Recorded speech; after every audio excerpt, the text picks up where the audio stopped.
Y bueno, hoy les venimos a hablar sobre vectores paralelos. Cuando se programa usando vectores, se puede decir que encontramos con vectores paralelos mayormente cuando hay una relación entre los componentes del mismo subíndice o posición de un vector y otro.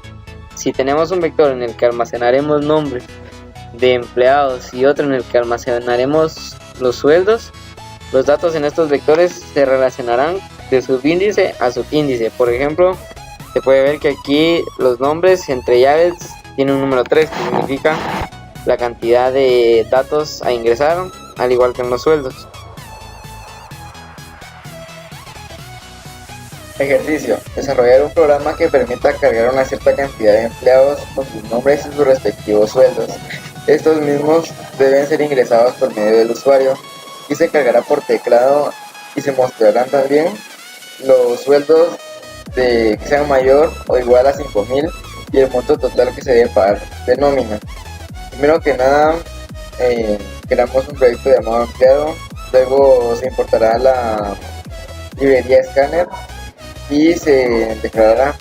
También declaramos una variable tipo int con el nombre de cantidad igualada a 1, una string con el nombre de nombres y una float con sueldos. Estos se ingresarán por teclado por medio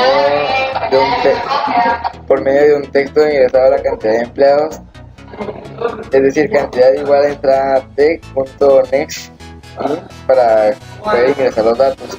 A su vez, estos también serán ingresados los de nombres y los sueldos. Se iniciará un for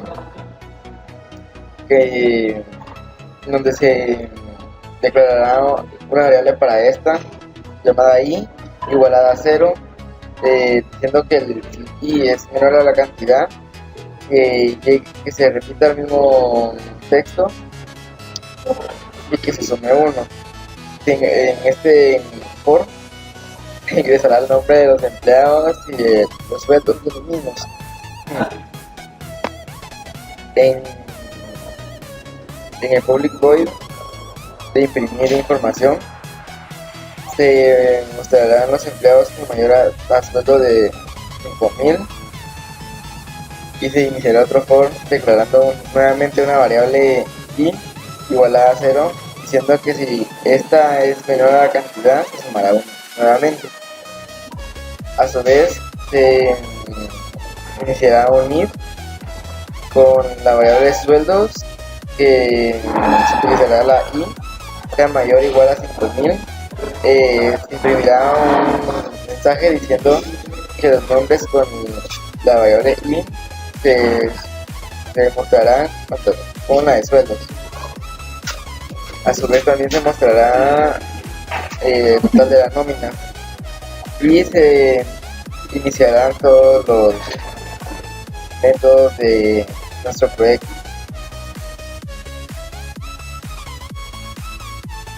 El ordenamiento de un vector se logra intercambiando las componentes de manera que vec0, que sería nuestro vector, menor o igual a vector 1, menor o igual a vector 2, etc. El contenido de la componente vec0 sea mayor o igual al contenido de la componente vec1 y así sucesivamente. Si se cumple lo dicho anteriormente, decimos que el vector está ordenado de menor a mayor. Igualmente podemos ordenar un vector de mayor a menor. Se puede ordenar tanto vectores con componentes de tipo int, float como string. En este último caso es el ordenamiento alfabético.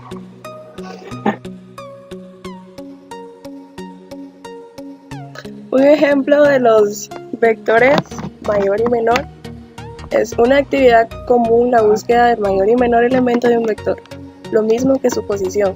Acá tenemos un ejemplo donde hay un valor de 120, 750, 820, 550 y 490.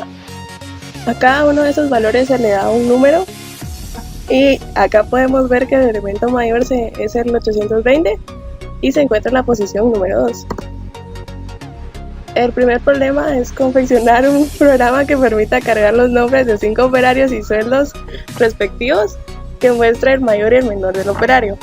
Aquí podemos ver un diagrama de flujo donde K es nuestra variable de repetitiva, es igual a 0, que le va a dar un tope de 4 que es de 5 valores, F es la variable de los sueldos y donde si es mayor se le va a ir, se va a ir contabilizando. Acá vemos el programa donde declaramos el nombre, sueldo, con las llaves establecidas para declarar que es un vector.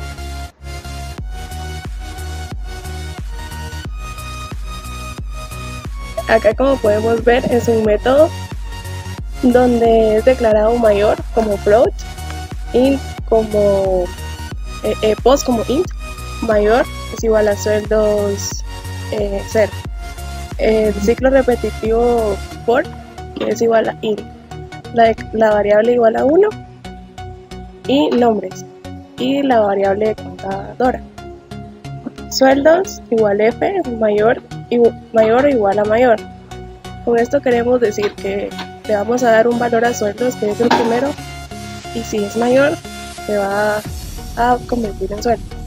Y aquí lo que sigue es mostrar el mayor y el Como nombre. vimos en el programa, se definieron los dos vectores paralelos donde almacenamos los nombres y los sueldos de los operarios, como por ejemplo private string con nombres y private float sueldos. Creamos los dos vectores y procedemos a cargar sus elementos. Nombres igual new string con un tope de 5, sueldos igual new con el tipo de float de 5. Usamos la condición de for, que es int f igual a 0, f menor nombres por la longitud. Solicitamos al programa que ingrese el nombre del empleado y que ingrese el sueldo. Para obtener el mayor sueldo y el nombre del operario, realizamos los siguientes pasos. Inicializamos una variable mayor con el nombre de componentes de vectores con el que ya almacenamos sueldos. Entonces, mayor igual sueldos a 0, que es lo que se está ingresando. Para inicializar una variable post con el valor 0, ya que decidimos primeramente que el mayor es el primero. También recordamos los componentes del vector que faltan analizar, o sea, del 1 al 4. Esto fue con lo que utilizamos la condición de for. También accedemos a componentes para controlar si se pudiera lo que tiene la variable mayor con el if. En caso de ser verdaderamente la condición, asignamos a la variable mayor a este nuevo valor sueldo. Y a la variable post le cargamos la variable f, que indica la componente que estamos analizando.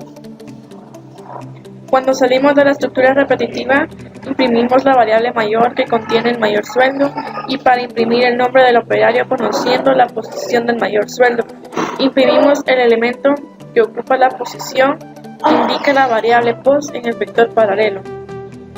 En este caso sería el empleado con el sueldo mayor o post y cuál tiene el sueldo.